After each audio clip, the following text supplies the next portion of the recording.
Hello and welcome to this hopefully brief tutorial.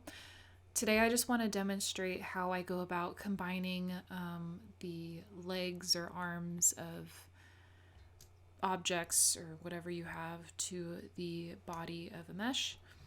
And here I have my incomplete Triceratops, so I'm just going to go ahead and quickly demonstrate this.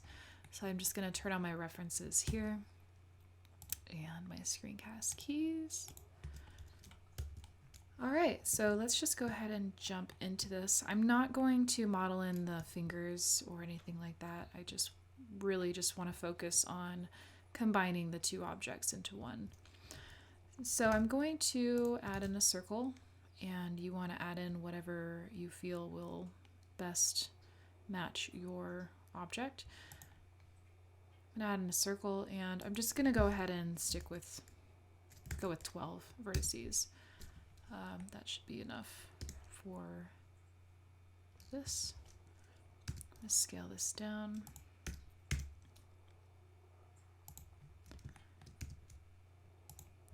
I'm not gonna model this 100%, so let's go ahead and move these over here. Scale in the X, push that over, extrude, scale in the Y a little bit.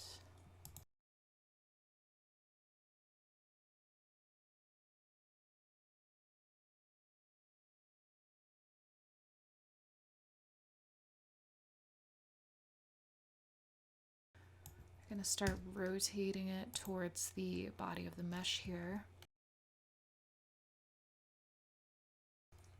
And you want to keep rotating towards the body.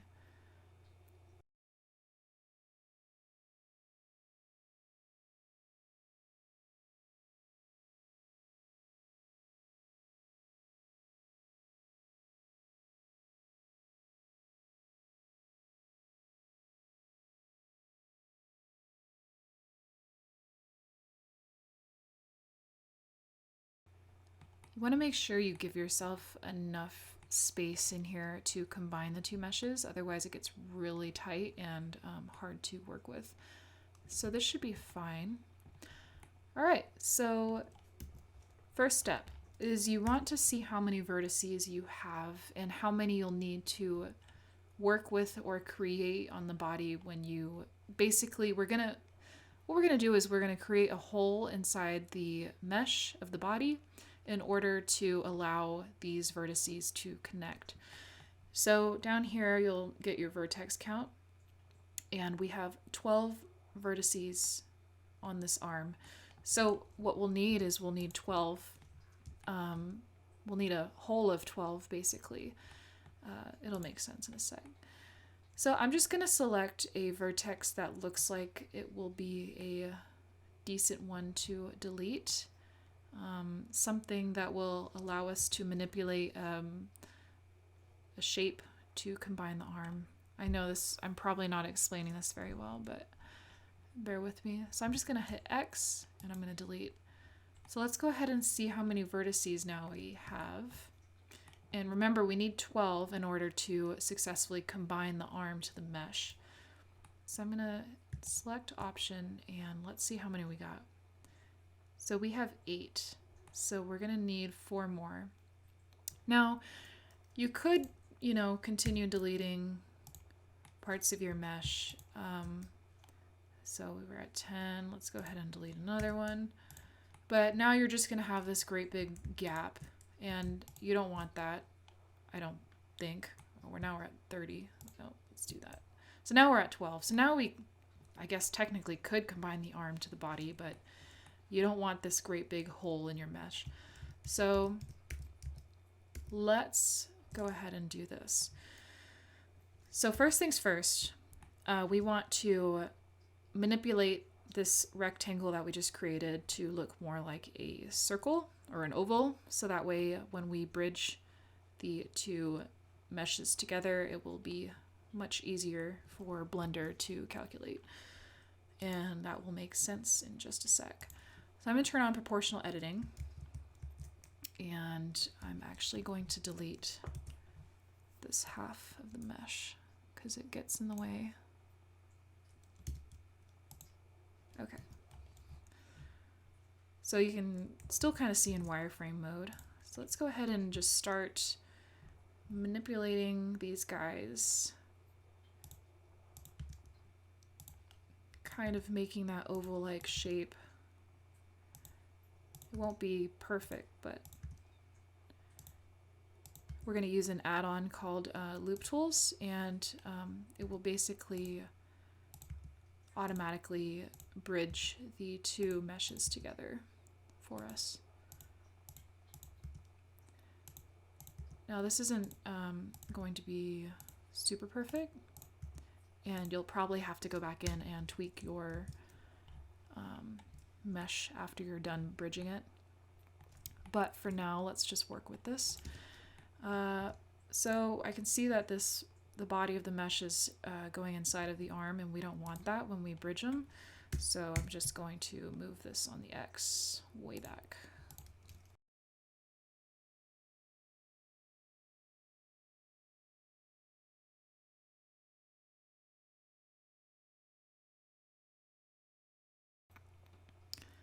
All right, let's see what we got. So that looks better, but I know that when we combine the two meshes here, it's going to be super tight. So what I'm going to do is I'm actually going to push this back on the X. And let's pull that up. Just to give us some more space. Probably could move it a little bit more. Okay, that's better. All right, so we'll say that that's fine. Now we still need to create 4 more vertices, if I can do math correctly, in order to combine this arm. So one way I do this, and I don't know if this is the right way to do it. It seems to have always worked for me. So I just select an edge and I'll extrude it. Actually, let me go ahead and hide the arm here. So we'll just select this here, extrude, and I'm going to scale without proportional editing.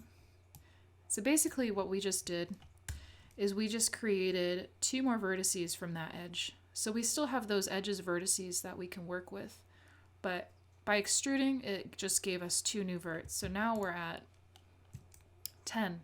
So we just need to do the same thing again. I'm just going to select this edge and extrude, scale, and let's go ahead and see what that looks like. That looks fine. Again, I'm just selecting an edge that seems appealing and I'm just extruding it. Now if you tried to extrude, I've noticed if you try to extrude 2 faces or edges next to each other, it will triangulate your other mesh. It's just something I've noticed. So I just extrude edges that are, away from each other, not side by side. And that just seems to work for me. I don't know if at some point in the future, if there might be a better deciding factor as to what edge you extrude. But anywho, so now we have, let me turn this off again. So now we should have 14 vertices, or excuse me, 12. Yep, so we got 12 vertices. So now we are good to combine the arm to the body. Let's go ahead and make sure everything looks fine, which it seems to. I might just push this arm back a little bit. Let me go into proportional editing, push it back. I just don't want any issues when it bridges. Okay, so select your arm, whatever you have, and select the body, Control J, and now the 2 objects have become 1, and we are good to bridge. Select your the gap that's inside the body, and you then want to select the arm, And when you have loop tools installed, you just right click loop tools and hit bridge. And so now it has combined, and you can kind of see the edges are being pulled. There's a twist here that you can use, and you just click it once and it will find a better join for the vertices to connect to. And so that's basically how I go about combining two objects to one. You can increase your segment count so that looks a little bit nicer. And then you can go in here and, select these verts, Control V, and you can smooth them out so they're not so crunched up. And yeah, I hope you found this useful, and I hope I made some sense. Anyway, that's how you go about joining two objects to one when it comes to an arm or a leg. I hope you found this useful, and I'll see you in the next one.